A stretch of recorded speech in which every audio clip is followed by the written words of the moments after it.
Welcome to ADHD Whiskey, my name is Matt. Today, this is a video for the newbies, the whiskey newbies. Also, this is a video for the idiots, the stupid idiots in the comments section who have peepees this big. That big. Itsy bitsy peepees. Tiny little tiny peepees. Who like to tease and make fun of my tasting notes. So today, while I sip my newly constructed Barrel King blend that will be available to patrons very soon, we're gonna talk about tasting notes. If they're real, what they mean, and why they make some people with tiny little peepees so mad. And if you stick around until the end of the video, I'm gonna taste for the first time ever in my life one of the most controversial and famous tasting notes of all time, marzipan. Today's video is brought to us by our good friends over at ZBiotics.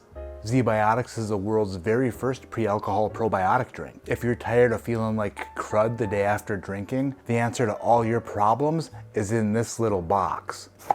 The key to enjoying tomorrow comes in this half-ounce tiny little bottle. ZBiotics works by breaking down the toxic byproduct of alcohol in your gut before it gets to the liver. All you gotta do with ZBiotics is take it out of the box, give it a good solid shake, put it down the hatch before you start drinking alcohol, and then drink responsibly, stay hydrated, get a good night's sleep, and then the next morning, guess what? You wake up and you're like, I'm feeling good. So if you want to enjoy some drinks tonight and enjoy your day tomorrow, click on my link in the description below. Go to zbiotics.com/ADHD or click on this QR code on the screen. Use code ADHD at checkout and you're going to save yourself 15% off your first box. America. So when I first started tasting whiskey and wondering about whiskey and tasting bourbons and figuring out the differences between bourbons and ryes and other whiskeys from other countries which nobody cares about, I started watching videos and listening to podcasts and reading reviews. In those reviews, people started giving tasting notes and I was like, the heck is this? People talking about apple, cinnamon, and caramel, and I'm like, what? They put that in the whiskey? Turns out, that's a pretty common misconception. When I started hearing and reading tasting notes, I was like, why don't you just look deeper into what they put into the blend? Is there cinnamon and apple in it?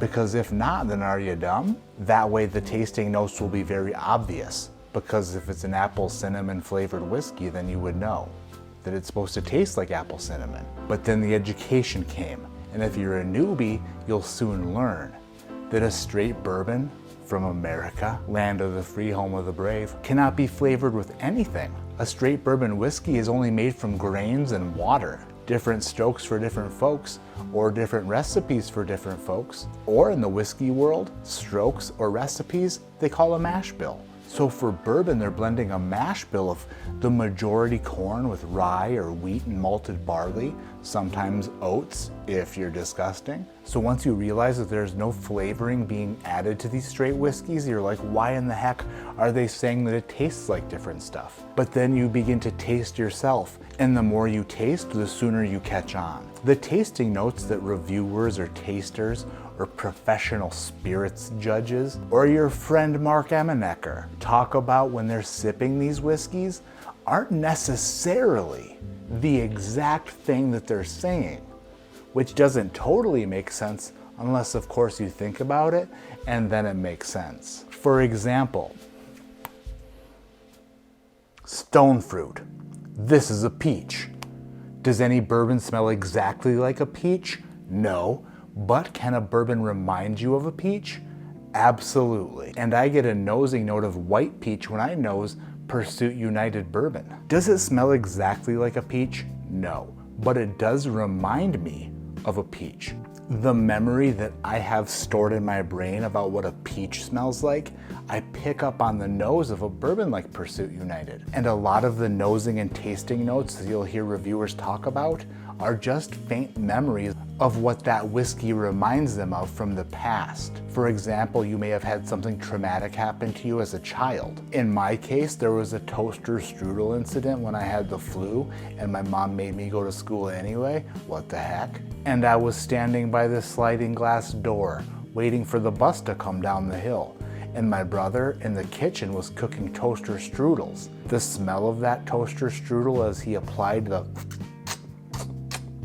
white creamy dairy topping, the smell of it was repulsive to my flu-ridden stomach. So what did I do? I spewed. To this day, if I think of warm toaster strudels, I start to get sick to my stomach. So whiskeys like Maker's Mark that have that dairy toaster strudel note on the nose and on the palate make me want to throw this bottle in the barf bag. Because whatever this smells like, ring-a-ding-dong's that distant memory I had from when I was a kid. Does it smell like toaster strudels? No, not necessarily. But for some odd reason, it just triggers that reaction from me, and toaster strudels in my head makes me not want to drink this at all. Literally at all. So smelling a whiskey or tasting a whiskey can bring back memories that you had from a while ago. Some of them good, some of them bad. The majority of them will probably be bad because if they were good memories, then you may have had more recent interaction with that product. For example, peanuts.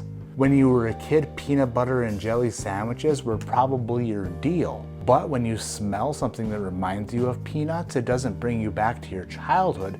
It just reminds you of peanuts because you smell peanuts all the time because they're still in your life. Jim Beam. Jim Beam. Same thing goes with coffee.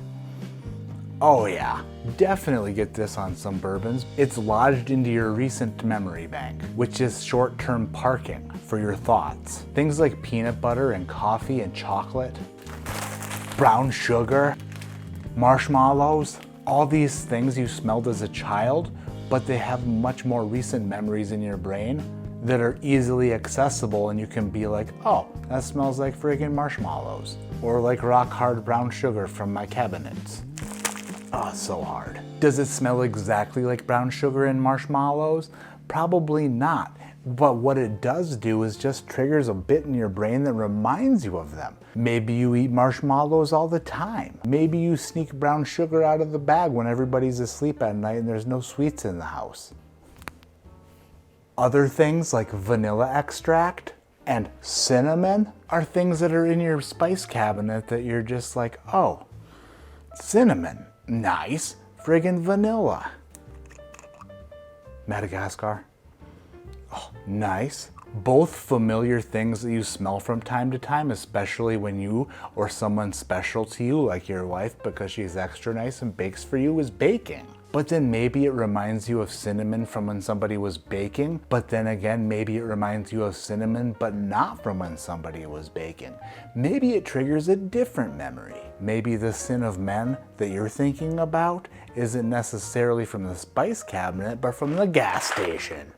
The Come and Go. Hot tamales, baby. Hot tamales is a cinnamon candy that many of us have eaten on several occasions this week. This is cinnamon and this is cinnamon, but are triggered by different parts of the brain. Willett Family Estates rye whiskey reminds me of a cinnamon hot tamale. Old Grandad 114 bourbon reminds me of cinnamon spice. Organic. Obviously. Sometimes you smell or taste something and the nosing and tasting notes that you come up with are the byproduct of something extra super recent. For example, you just got off of a flight and they served you Belvita friggin' breakfast crackers, which are a delight, by the way. I friggin' love these things. If you tell somebody that the whiskey you're smelling reminds you of a Belvita blueberry breakfast biscuit, they might think that you are crazy, but they won't tell you because they don't want to risk it. Risk you beating their face in. But a long time ago, I started eating Belvita breakfast biscuits, and the recency bias still on my palate from these sons of bitches carried over into my whiskey tasting, and I would pick up specific notes that reminded me of a friggin' Belvita. Eat some teriyaki beef jerky for a day, and then tell me when you taste Old Carter American Whiskey Batch 4 that you don't get a bit of savory teriyaki jerky on the nose of that son of a bitch. Now, just because a tasting or nosing note is made up in your head from your memories doesn't mean that if you say it out loud, somebody else in the crowd won't pick up on it. Are they going to share the exact same memory as you? Probably not, unless of course they're your twin, your clone, your mother, your father, your sister, your brother, or they've been stalking you. They may not share that exact same memory, but that note may trigger a memory in their head, and they can go, oh, I can see where you're coming from. Could it be the power of suggestion? Sure. And if we believe in the power of suggestion, then I suggest you hit the thumbs up and the subscribe button right now. No matter what tasting note or nosing note you give, unless you're just making it up, if it reminds you of something honestly, or if you think it smells or tastes like something honestly, then you're not wrong. It's just like your opinion, man. Far out. I got a beverage here. When I say thimbleberries, because it triggers a memory of me as a child walking through a single person path in Isle Royal National Forest, stumbling across the thimbleberry bush as a fat little young boy. Just because your bitch ass doesn't know what a thimbleberry is doesn't make me wrong. It doesn't make me wrong for saying it reminds me of something, and it doesn't make you wrong for not understanding what I'm saying. If you shared the same memories as me, and if you walked the same path as me and smelled the same bushes as me, which you've probably never smelled a bush in your entire life, then we could agree on notes that we're tasting or smelling. But your memories of your mama's titties are different than my memories of your mama's titties. But that was for the haters in the comments. Not you, but you. Now, there are some things that you're gonna pick up on whiskey that isn't necessarily a memory, but an actual smell. When somebody says that they smell corn and bourbon, that makes a lot of sense because it's made out of corn. When people say that they're picking up on a lot of oak, that makes sense because the whiskey aged for years inside of oak. So some of the smells that you're smelling in your whiskey are actual factual smells. The ingredients of the whiskey tend to smell like those ingredients: ethanol, grain, oak. And yes, sulfur is a nosing and tasting note that is predominantly found in wine finished whiskeys, like a sherry finished single malt or a sherry finished bourbon, or even some port finished bourbons. It's not that it reminds you of sulfur, it's that it actually smells of sulfur. So in a nutshell, what am I saying about tasting and nosing notes? I guess that what I'm saying is nosing and tasting notes are real, but they're unique to the individual. Are there reviewers or tasters or YouTubers who stick something to their nose and look at a list on a wall and just go, French fries, hubcaps, Blu-ray disc? Are there some people who are just out there making shit up? Probably. Is their name Sean Paisley? No comment. But just because something is unique to you doesn't make it wrong. Unless, of course, you're outright lying, which nobody will ever know. Unless you go crazy and start saying weird shit like I just did. So when it comes to tasting and nosing notes, don't bust people's balls because what they smell and taste isn't what you smell and taste. Bust your own balls for being somebody who would bust somebody's balls for that. I guess that kind of wraps up my feelings on nosing and tasting notes. I don't even know if I made a point, if I proved a point, if I talked in circles, if I said anything worthwhile. I don't know if this video will get edited, if I will actually make a video out of it, or if I'll just scrap it because it didn't make a lick of sense. I guess the proper way to end this video is to add something new to my memory bank of nosing and tasting notes. Fred Minnick, one of the most world-renowned whiskey tasters on the planet, made this tasting note famous, and he famously gets shit about it all the time. So today, for the very first time in my life, I'm tasting marzipan. Marzipan is an almond candy dough made from Odense, from Denmark. It is gluten-free, so you know it's good. Recipes and videos at odense.com.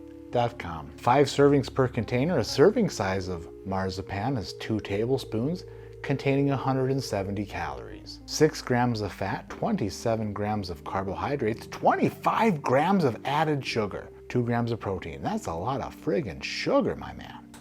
Denmark.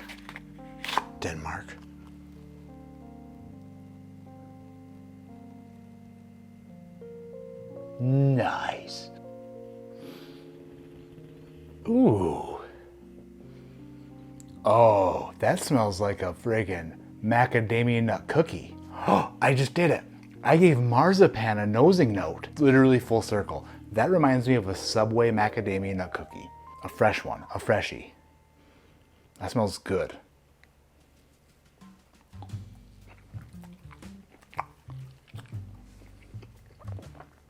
That is so f***ing good. Oh my God. I could eat this entire roll of marzipan. It smells like a Subway macadamia nut cookie. If you like an almond-based liqueur, this tastes like friggin' amaretto. I love marzipan. My name is Matt. This is ADHD Whiskey. Like I always say, keep your head in the clouds, but your mind on friggin' marzipan. I will never be the same. Ever again. That is too good. That is too good. That's too good to be true. I'm gonna eat this whole tube. 300 pounds, here I come. Shit, that's an amaretto cookie.